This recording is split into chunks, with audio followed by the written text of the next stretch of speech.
Hello friends, just কিছুদিন আগেই তামিলনাড়ুর মুখ্যমন্ত্রী এম.কে. স্টালিন একটা বিশেষ ঘোষণা করেছেন।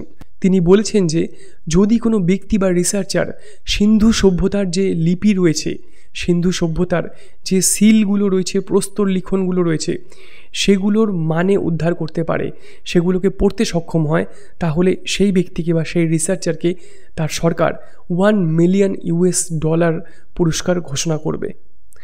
কেন হঠাৎ করে তিনি এরকম ঘোষণা করলেন, আর তারপর থেকে কেন সিন্ধু সভ্যতার সেই লিপি আজ আবার খবরের শিরোনামে? 1924 সালে তৎকালীন আর্কিওলজিক্যাল সার্ভে অফ ইন্ডিয়া সিন্ধু সভ্যতাকে আবিষ্কার করেছিল, কিন্তু আজ 100 বছর কেটে গেলেও কোনো বিজ্ঞানী, রিসার্চার, আর্কিওলজিস্ট সেই ভাষাকে পড়ে উদ্ধার করতে সক্ষম হননি। কেন আজ পর্যন্ত কোনো বিজ্ঞানী, কোনো আর্কিওলজিস্ট, কোনো ভাষাবিদ সেই লিপিকে পড়তে পারলেন না? এর আগে প্রত্নতাত্ত্বিকরা যখনই এরকম কোনো সভ্যতা আবিষ্কার করেছেন, যে সভ্যতার ভাষা কোনো লিপিতে লেখা ছিল বা কোনো প্রস্তর লিখনে লেখা ছিল, তখন তারা সেই যে প্রস্তর লিখন বা লিপিতে যে সিম্বলগুলো লেখা থাকতো, যে ভাষাটা লেখা থাকতো, সেটা পড়ার জন্য অনেক রকম পন্থা অবলম্বন করতেন। তার মধ্যে সবচেয়ে সুবিধাজনক যে পন্থা, সেটা হলো কোনো একটা দ্বিভাষীয় বা বাইলিঙ্গুয়াল কোনো প্রস্তর লিখন বা বাইলিঙ্গুয়াল কোনো নোটিশ বা স্ক্রিপ্ট, সেখান থেকে সেই ভাষার মানে খুঁজে বের করা। কারণ সেই যে দ্বিভাষীয় বা বাইলিঙ্গুয়াল প্রস্তর লিখন, সেখানে একটা ভাষা যদি অলরেডি জানা থাকে, তাহলে যেটা নতুন ভাষা সেটাখানে রয়েছে সেই প্রস্তর লিখনে বা সেই শিলালিপিতে, সেই ভাষাকে ট্রান্সলেট করা খুব সোজা হয়ে যায়। যেমন আপনাদের একটা উদাহরণ দিই, 1799 সালে ইজিপ্টে একটা প্রস্তর লিখন পাওয়া যায়, যেটাকে রোসেটা স্টোন বলা হয়। ইজিপ্টের রোসেটা নামক এক অঞ্চলে সেটা পাওয়া গেছিল। সেই রোসেটা স্টোনে পঞ্চম টলেমি যে রাজা ছিলেন, তার আমলের একটা সেখানে একটা নোটিশ বা এডিক্ট সেখানে লেখা ছিল, যা কিনা 3টি ভাষায় লেখা ছিল।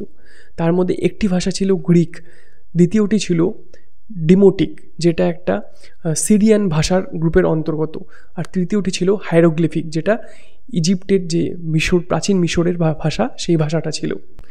সেই রোসেটা স্টোন থেকেই ট্রান্সলেশন করে ইজিপ্টের যে হাইরোগ্লিফিক ছিল, সেই হাইরোগ্লিফিকের মানে উদ্ধার করা সম্ভব হয়। আমাদের যে হরপ্পা সভ্যতা, যেটা কিনা প্রায় 1.5 মিলিয়ন স্কোয়ার কিলোমিটার জুড়ে ব্যাপ্ত ছিল, সেখানে ভারত, পাকিস্তান, আফগানিস্তানের এক বিশাল অঞ্চল সেই হরপ্পা সভ্যতার অন্তর্গত ছিল, যেটা কিনা একটা নগরকেন্দ্রিক সভ্যতা ছিল। সেই এত একটা উন্নত সভ্যতার কেন আমরা আজ পর্যন্ত যে ভাষা রয়েছে, সেই ভাষাকে উদ্ধার করতে পারিনি? তার কারণ হলো, এরকম কোনো বাইলিঙ্গুয়াল এডিক্ট বা স্ক্রিপ্ট কিন্তু আজ পর্যন্ত পাওয়া যায়নি।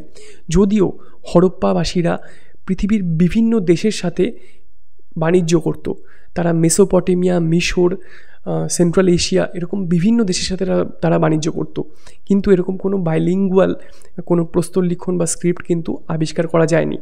আর যে সমস্ত মুদ্রা বা সিল, যে সমস্ত প্রস্তর লিখনগুলো হরপ্পা সভ্যতা থেকে পাওয়া গেছিলো খনন কার্যের সময়, সেগুলোতে থাকা সিম্বল বা সেগুলোতে থাকা যে শব্দবন্ধ ছিল, সেগুলোর পরিমাণ এতই কম ছিল যে সেখান থেকে একটা সম্পূর্ণ ভাষাকে বুঝে ফেলা এই ভাষাবিদদের পক্ষে বা ইতিহাসবিদদের পক্ষে, আর্কিওলজিস্টদের পক্ষে সম্ভব হয়নি।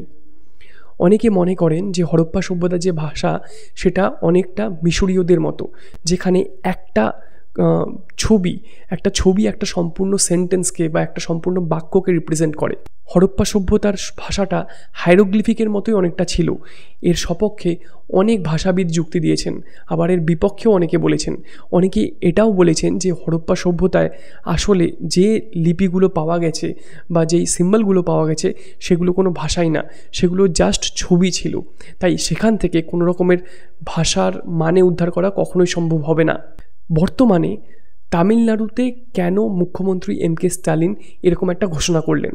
তার কারণ হলো, তামিলনাড়ুর যে আর্কিওলজিক্যাল সার্ভে ডিপার্টমেন্ট রয়েছে, তারা তামিলনাড়ুতে খনন কার্য চালানোর সময় এমন অনেক ঐতিহাসিক, প্রত্নতাত্ত্বিক বিভিন্ন শিলালিপি, বিভিন্ন সিল খুঁজে পেয়েছে, যেগুলোতে বিভিন্ন ছবি আঁকা ছিল বা গ্রাফিটি মার্কিং করা ছিল।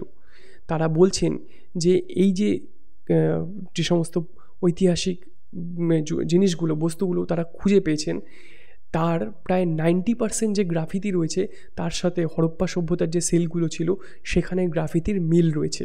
তারা বলছেন যে এর একটা বিশাল সম্ভাবনা রয়েছে যে হরপ্পা সভ্যতার যে ভাষা ছিল সেই ভাষা আজকের তামিল ভাষার সাথে এক সময় লিঙ্কড ছিল, বা সেই ভাষা এই ভাষার সাথে ওতপ্রোতভাবে জড়িত ছিল। হরপ্পা সভ্যতার যে ভাষা, সেই ভাষা হঠাৎ করে হারিয়ে যায়নি, সেই ভাষা ক্রমাগত বিবর্তন হয়ে হয়তো আজকের তামিল ভাষায় এসে পৌঁছেছে, বা তামিলের কোনোভাবে তামিল ভাষার সাথে সেই ভাষার সম্পর্ক রয়েছে। যেমন আপনারা হয়তো জানেন না, পাকিস্তানের বালুচিস্তানে ব্রাহুই নামে এক ভাষার এখনও চল আছে, যেই ভাষা কিন্তু তামিল ভাষার সাথে যুক্ত। কেন এমকে স্ট্যালিন হরপ্পা সভ্যতার ভাষার মানে খোঁজার জন্য এরকম পুরস্কার ঘোষণা করলেন? রাজনীতিবিদরা বলছেন যে ইন্দো আরিয়ানদের ভারতে প্রবেশের আগে ভারতের উত্তর পশ্চিম অঞ্চল, বর্তমান পাকিস্তান, বর্তমান আফগানিস্তানের সেই বিশাল অঞ্চলে তামিল ভাষা গোষ্ঠীর একটা লিঙ্ক ছিল, বা তামিল ভাষা গোষ্ঠীর সেখানে অস্তিত্ব ছিল। তাই ইন্দো আরিয়ানদের আসার আগে ভারতের যে মূল আইডেন্টিটি ছিল তার সাথে তামিল ভাষা বা তামিল গোষ্ঠীর মানুষেরা ওতপ্রোতভাবে জড়িয়ে আছে, এটাই তিনি প্রতিষ্ঠা করতে চাইছেন। হরপ্পা সভ্যতার ভাষার পেছনে এত যে রিসার্চ, সেই রিসার্চ এখন আবার জোর কদমে শুরু হয়েছে। বিভিন্ন ইতিহাসবিদ, বিভিন্ন ভাষাবিদরা আজ 100 বছর হয়ে গেল হরপ্পা সভ্যতার সে ভাষার মানে খোঁজার চেষ্টা করছেন। আগামীতে সেই প্রচেষ্টা হয়তো আরও দৃঢ় হতে পারে। এমনও হতে পারে যে ভবিষ্যতে গিয়ে আর্টিফিশিয়াল ইন্টেলিজেন্স এই হরপ্পা সভ্যতার ভাষার অর্থ খুঁজে বের করবে। সত্যি সেটা ভবিষ্যতে হয় কি না সেটাই এখন দেখার। যদি আজকের ভিডিও আপনাদের ইনফরমেটিভ মনে হয়ে থাকে তাহলে চ্যানেলকে সাবস্ক্রাইব করুন, ভিডিওকে লাইক করুন, শেয়ার করুন, কমেন্ট করুন।